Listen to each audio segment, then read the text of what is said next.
Hi, and welcome back to Show Me the Way.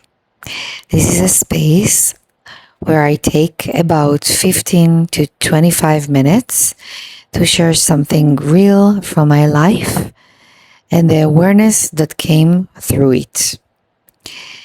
In the previous episode, I talked about what happened when we are moving towards expansion. When we are about to catch a higher wave, history can suddenly become hysteria. Old fears return, old stories knock on the door, and the mind creates movie after movie about everything that could go wrong. Today, I want to continue from there and talk about two words that have become incredibly important in my life. Red line. A red line for pain. A red line for suffering. A red line for victimhood, resentment, compulsive habits, old stories, old patterns, and the survival loops that try to keep us inside what is familiar, even when what is familiar is hurting us. For me, a red line is the moment I say enough. Not because I'm weak, not because I'm giving up, but because I am finally listening. There is pain that belongs to growth. Of course, there is. Every birth has pressure. Every expansion stretches us. Every honest transformation asks us to leave something behind. But there is another kind of pain. There is the pain that comes when I repeatedly abandon myself. When we stay on a road simply because other people call it the right road. When I live inside somebody else's truth, somebody else's timing, somebody else's energy, and I stop hearing my own body and my own knowing. Growth, pain may stretch me, but self-betrayal begins to erase me. The red line is where I learned to feel the difference. And it's not about just me. I'm sharing that story because I see that in each and every person that I'm working with, that there are so many places that they don't know where they start and where they end. And this is the most common problem human beings have. On one hand, we are interconnected, which creates a huge network of all of us. But at the same time, each individual needs to know the boundaries, the vessel. We are like instruments, and we need to know how to play our own music. And when we don't know, that means that we don't listen to ourselves. That means that we don't know who we are, what kind of instrument we are. The red line is where I learned to feel the difference. Our brain is intelligent, efficient, and deeply protective. But its first priority is not necessarily our expansion. Under intense stress, flexible thinking can become harder, while familiar reactions and habits become much easier to repeat. So when I'm overwhelmed, my mind may not lead me towards what is true. It may lead me towards what is known. And known is not the same as safe, healthy, or mine. The brain uses around 20 watts of metabolics power, roughly a small light bulb. This is what we are. While the resting body as a whole uses energy on the order of a traditional 100-watt bulb. That's it. So basically, if you think about it, we are all kind of an instrument that holds energy. We are all energy. And what science does support is something many of us feel. Stress can narrow our thinking and pull us towards automatic patterns. The mind says, I survived this road before. Let's go there again. And even when that road is suffering, it doesn't matter. The mindset is a mind fuck. It's, sorry for my language, okay? The mind is a very tricky place and it wants us to stay where it's comfortable, where it's safe. I learned this through my own body and through some of the most painful experiences of my life. For many years, one of the strongest field managing my life was my desire to become pregnant and become a mother. I went through 17 fertility treatments. 17. For almost a decade, my body went through invasive procedures, medications, injections, tests, hope, disappointment, and then hope again. I listened to doctors, calendars, protocols, and results, but I lost the ability to hear myself.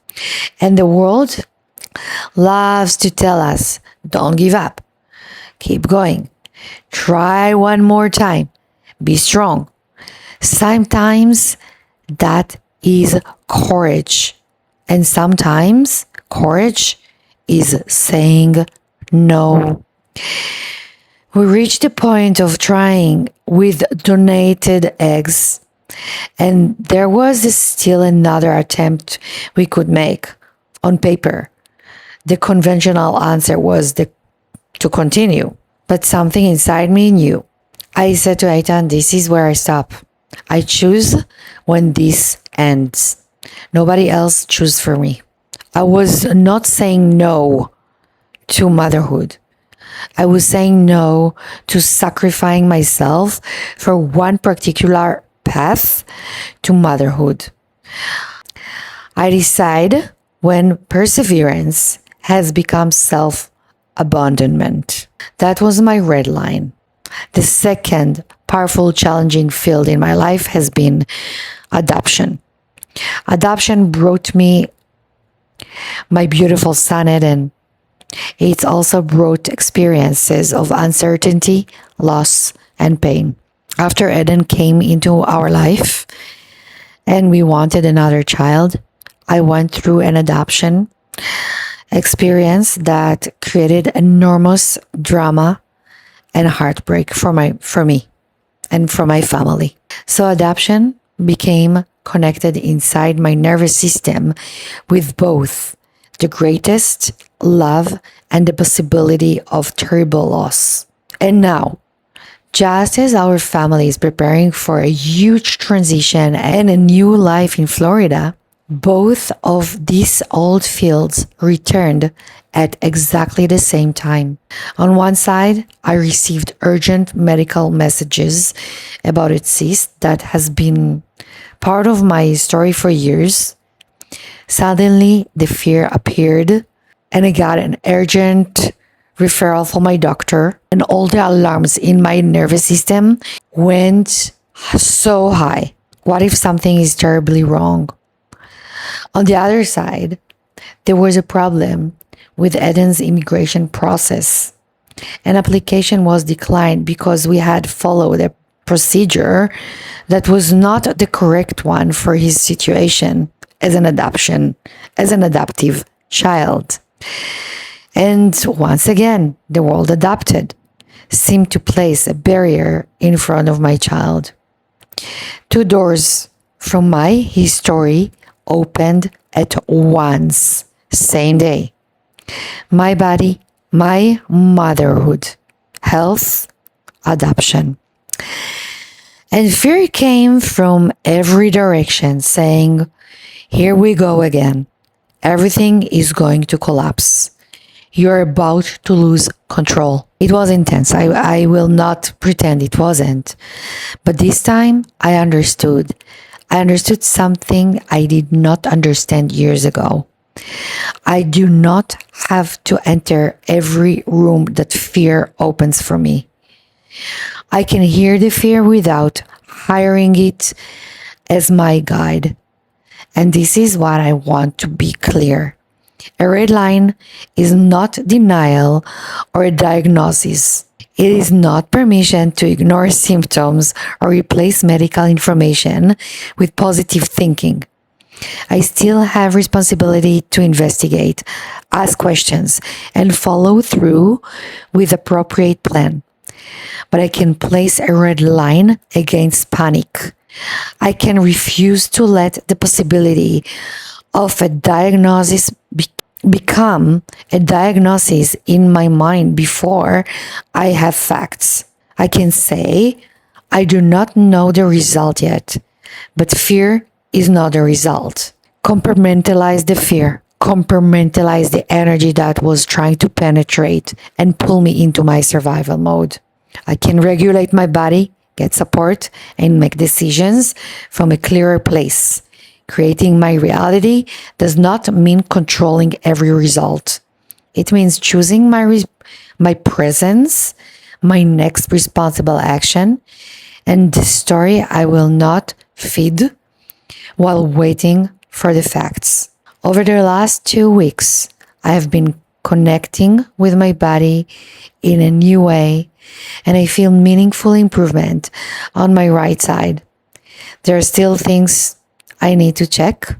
Both can be true. I can believe deeply in my body and investigate a symptom. I can protect my nervous system and receive medical information. I can create my life without pretending I control everything. The red line helps me hold both and compartmentalize. And most importantly, listen to my pace. Listen to myself. Listen to my boundaries. This way of seeing life is deeply connected to the Taoism foundation of my work and to the 5 elements. Taoism teaches me not to look at anything as isolated. In the 5 elements, there is a generating cycle and a controlling cycle, a cycle of nourishment and a cycle of healthy regulation. Every part affects the whole. Every part affects the net. We are not a collection of separate pieces. We are a living network as an organism. Many conventional systems are organized more like pyramids. Top and bottoms, expert and patient, separation and competition, one organ on one problem. That lens has enormous value, can diagnose and can save lives. But Taoism adds another lens. It gives me a circle instead of only a pyramid. It asks, what is connected to what? What is feeding this condition? Where is there too much pressure and where is nourishment missing? How are the emotional, physical, and environmental dimensions speaking to one another? I've seen this whole person perspective support emotional change and help people move through physical healing processes. Healing from within does not mean thought can cure everything. It means becoming an active participant in my healing. I tell myself the truth. I know my capacity and my boundaries. I notice what depletes me and what nourishes me. I create internal conditions in which regulation, wiser choices, and healing become more possible. When the mind is not hijacked by panic, it becomes more flexible. From a more regulated mind, I can see creative paths does not mean that fear could not show me. I can find another door and begin to break through a glass ceiling. And this is how I work with my clients. That is the work. And red lines are not only for major crises. They are a daily practice. A red line can be saying not to an opportunity today. Red line can be protecting my sleep, my food, my time, and my energy. It can be saying someone else's urgency does not have become my emergency. A red line can be asking for professional help with an addiction or compulsive pattern instead of believing I must fight it alone. A red line can also happen inside a relationship. Eitan, my partner, and I have learned that some arguments reach a point where neither of us is listening anymore. We are no longer trying to understand. We are simply repeating the same loop from the two different sides. So we say red line. We say it. And it does not mean the subject disappears. It doesn't mean one person wins. It means the conversation in this state is no longer serving love. We stop, we allow space, we return when there is enough regulation and enough presence to speak differently. That is a red line against escalation, not against connection. So if this practice speaks to you, you are warmly invited to connect with me. Show Me the Way is a method I developed together with a colleague of mine, Ilana, and I have practiced for about a decade. It offers tools of observation, regulation, and balance, and creating a healthier relationship with the patterns that manage our life. You can connect me for information about workshops, one-on-one sessions, and learning opportunities through the Show Me the Way Academy. For this week, remember, you do not need to wait until you are completely broken to say enough. You do not need permission to hear yourself. And a red line is not always a rejection of life. Sometimes it is the most powerful way to go out of your comfort zone, to choose life. Thank you for being here. I'll meet you in the next episode of Show Me the Way.